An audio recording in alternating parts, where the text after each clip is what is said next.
Hi friends, అందరూ బాగున్నారా? నేను బాగున్నానండి. మీరందరూ బాగుండాలని మనస్ఫూర్తిగా కోరుకుంటున్నాను. చూసారండి, బేర చెట్టు రెండు కాయలు కాసిందండి. ఒక చిన్న పింద, ఒక పెద్ద కాయ కాసింది అంతే. ఇంకా కాయలు కాయలేదు. చూస్తున్నారు కదా, ఒక చిన్న చెట్టేనండి. అది ఒక కాయ వచ్చింది. ఒక పింద పండిపోయిందండి. అది ఒక కాయ వచ్చింది. చూస్తున్నారు కదా, అంతే. ఆ కాయ ఒక్కటి కాసింది.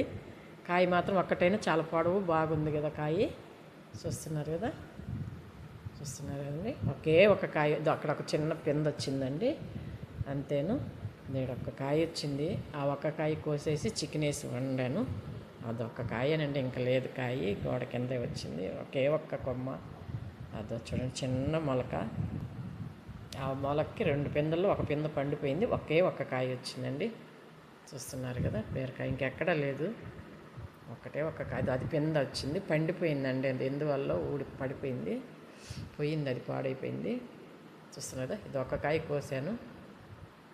చూస్తున్నారు కదా, బాగుంది. లేతకాయ అని కోసాను. అంగడికి పోతే అప్పుడు ముదిరిపోయి ఉంటాయి. కనీసం మన ఒక లేతకాయలు కోసుకుందాం కదని కోసానండి. వీడియో నచ్చినట్టే లైక్, షేర్ చేయండి, సబ్స్క్రైబ్ చేయండి.